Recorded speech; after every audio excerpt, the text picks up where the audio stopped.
সজনার ডাঁটা দিয়ে অনেক রেসিপি করে দেখিয়েছি, তা ভাবলাম আজকে সজনা পাতা দিয়ে তোমাদের একটা রেসিপি করে দেখাই। রেসিপিটা কেমন লাগলো কমেন্টে অবশ্যই জানাবে। নমস্কার, লক্ষ্মী রান্নাঘরে সবাইকে স্বাগত।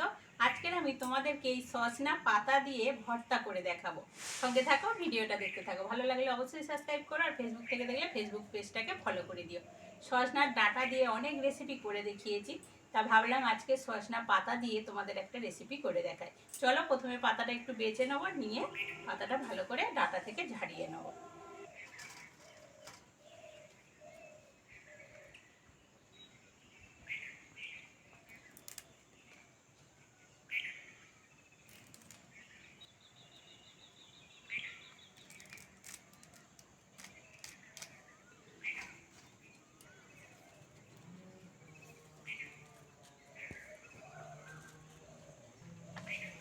সজনে পাতাগুলো বাছা হয়ে গেছে, এবার ভালো করে ধুয়ে সিদ্ধ বসিয়ে দেবো।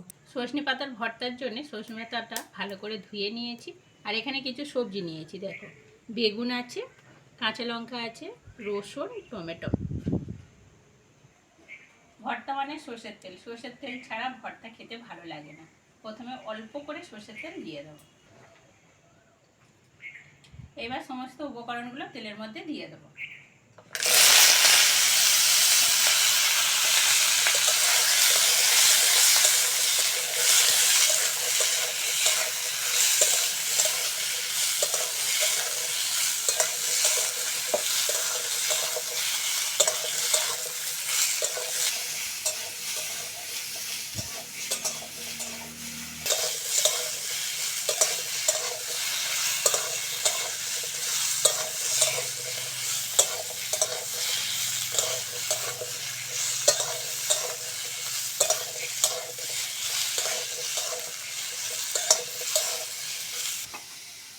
এবার অল্প করে হলুদ আর লবণ দিয়ে দেবো।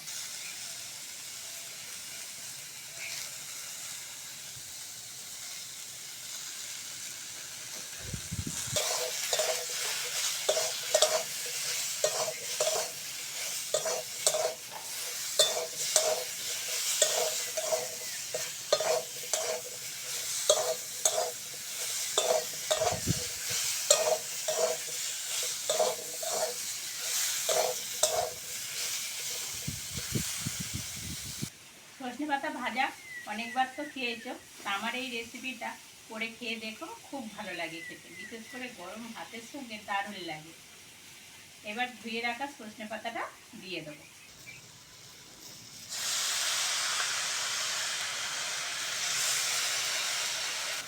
এবার অল্প করে জল দিয়ে দেবো।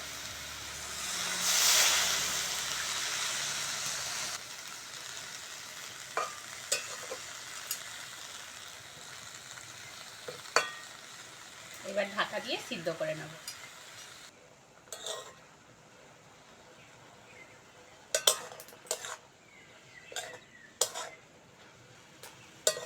সমস্ত উপকরণ ভালোভাবে সিদ্ধ হয়ে গেছে, কড়া থেকে তুলে নেব।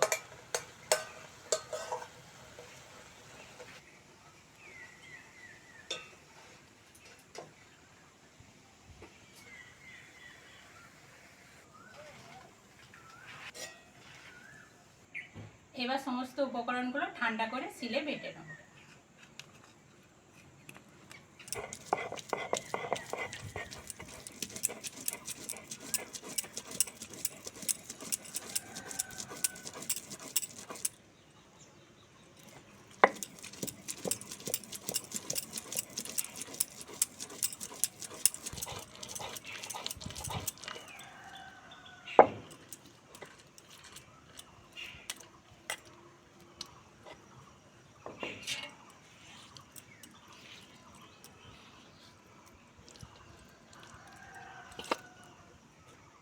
আবারও কড়ার মধ্যে সরিষার তেল দিয়ে দেবো।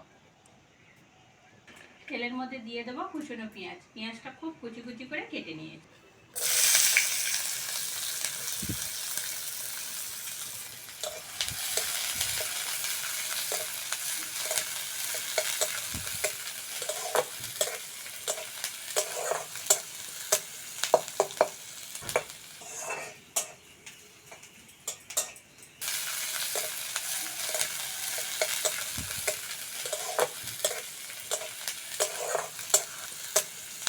পেঁয়াজটা ভালো করে ভেজে নিয়েছি। এবার সজনে পাতা বাটাটা দিয়ে দেবো।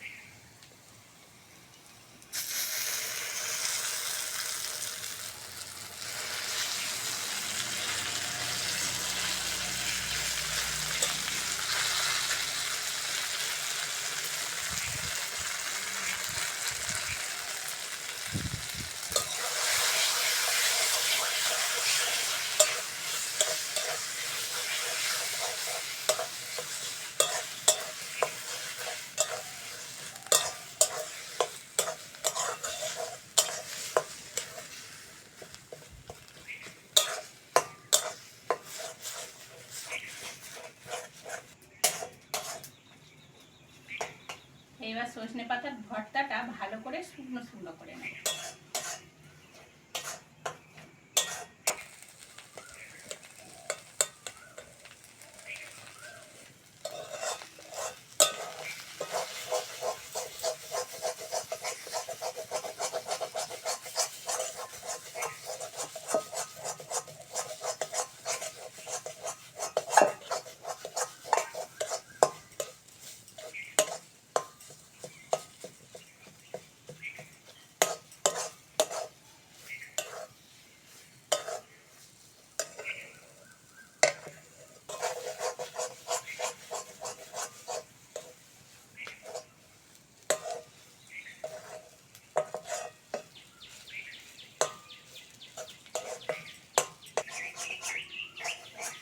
ভর্তা থেকে তেল ছেড়ে দিয়েছে, কড়া থেকে ভর্তাও ছেড়ে দিতে শুরু করেছে।